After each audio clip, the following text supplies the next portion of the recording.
Бисмилля. Вассалату вассаламу аля расулилля. Ыйман келтирген мусулмандарга Фирдаус бейишин даярдаган Аллах Таалага чексиз мактоолор, анын акыйкат пайгамбары Мухаммад Мустафа саллаллаху алейхи вассаламга салават саламдарды айткандан кийин барыңыздарга ислам дининин саламдашуусун айтамын. Ассаламу алейкум ва рахматуллахи ва баракату. Ыймандуу адам ар дайым Аллах Тааланын өкүм буйруктарына ыраазы болуп, ага баш ийип жашашы керек. Аллах Таала буйруган жана тыйган иштер, аларды Аллах эмне себептен тыйгандыгын пенде билбесе да, анын буйругуна толук моюнсунушу зарыл. Бирок кээ бир өкүмдөр эмнеге арам кылынгандыгынын себептери ачык айкын. Алардын бири сүткордук деген чоң күнөө. Сүткордуктун зыяндарынын эң көбү кедей кембагалдарга тиет.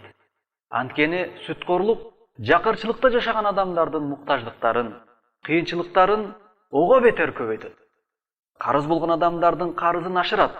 Натыйжада адамдар арасында келишпестик жана душмандык пайда болот. Сүткордуктун кесепетинен адамдарда үмүтсүздүк каптайт. Сүткор адамдардын жалкоолугу көбөйүп, алар бешенетер менен мээнет кылбай туруп, оңой жерден эселеген пайдаларды табууга ашыгып калат. Мына ушундай сүткордуктун айынан келип чыга турган бузукулуктар жана зыяндар себептүү сүткордук арам кылынган. Ошондой эле сүткордук Аллах Таала арам кылган иштердин арасынан эң жаманы. Өзүн акылдуумун деп эсептеген адамдардын баары атың өчкүр сүткордуктан өтө катуу сактануусу зарыл. Абдуллах ибн Мас'уд радыйаллаху анху риваят кылган хадисте Аллахтын элчиси саллаллаху алейхи вассалам айтты: "Ар-риба 73 баба." Сүткордуктун 73 түрү бар. Айсаруха мислу ай янкихар ражулу умма. Алардын эң жеңилин кылгандардын күнөөсү адам өз энесин никелеп алганга барабар. Ибн Мажа. Бул хадис сүткордуктун өтө ыплас иш экендигинен кабар берет. Анткени сүткорлук кылуунун түрлөрүнүн эң жеңили адам өз энеси менен жыныстык ишке баргандай оор күнөө. Ал эми сүткорлуктун башка түрлөрү канчалык оор күнөө экендигин жалгыз Аллах Таала гана өзү билет. Сүткорлуктун зыяндары, сүткорлук кылуунун жаман акыбети жана анын коомчулукка тийгизген жаман кесепеттери аябай эле көп. Буга эч кандай шек күмөн жок. Ислам дини адамдарды жалаң гана пайдалуу иштерге буйрут жана зыяндуу иштерден тыят. Эгерде адам Аллах тыйган нерседен тыйылса жана Аллах буйруган иштерди аткарса, анда ал адам бул жашоодо жана акыретте бактылуулукту табат. Бул дүйнөдө да, акыретте да сый-урматка ээ болот. А эгер адам Аллах тыйган ишти таштабай кыла берсе, анда ал адам ошол кылган ишинин артынан бактсыздыкка учурайт. Андай адам бул дүйнөдө да, акыретте да кор болот.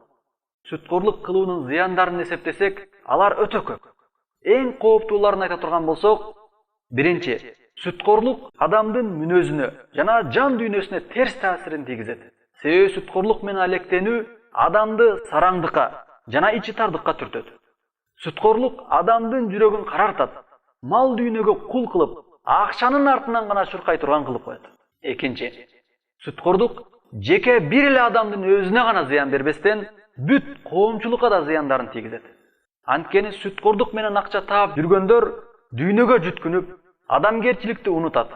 Жана ал ар бир мамилесинде жалаң дүйнөлүк гана пайданы издеп калат. Сүткорлук көп болгон жерде адамдар өз ара бири-бирине жардам бербейт. Жардам берсе да, ал берген жардамынын артынан кандайдыр бир пайдага жетүүнү максат кылат. Мен сага карыз бердим, сен мага балан иште жардам бер деп калат. Берген акчасына үстөк акча кошуп берүүсүн талап кылат. Бир адам экинчи адамга жардам берсе, анда сөзсүз ал жардамдын артынан пайда алып келе турган нерсени сурайт. Үчүнчү, сүткорлук адамдарды кыйроого учурата турган азаптын түшүүсүнө себеп болот. Адамдар кредит алуу менен өздөрүнө азап балелердин түшүүсүн Аллахтан сурап алат. Ибн Аббас радыйаллаху анху риваят кылган хадисте Аллахтын элчиси саллаллаху алейхи вассалам айтты: "Иза захара зина ва риба фи карья, факад ахаллу би анфусихим азабаллах." Эгерде жер бетинде сүткорлук менен зына жайылып, ачыкка чыкса, анда ал жерде жашагандар өздөрүнө Аллахтын азабын тилеп алышыптыр. Сахих аль-Жами'. Аллах Таала баарыбызды мындай кордуктан өзү сактасын. Сүткорлук кылуунун түрлөрүнүн эң жеңили адам өз энеси менен жыныстык ишке баргандай оор күнөө.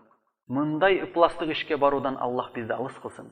Арам ишке жолобой Аллах Таала уруксат берген адал иштер менен алектенүүнү насип кылсын. Бул дүйнө түгөнүчү ушул кыска өмүрдө күнөөгө батпай, бала чакабызды адал ырыскылар менен багууну жеңил кылсын. О Аллах, бизди чыныгы ыйман келтирген мусулмандардан кыл. Aqulu qawli hadha wa astaghfirullah li wa lakum. Assalamu alaykum wa rahmatullahi wa barakatuh.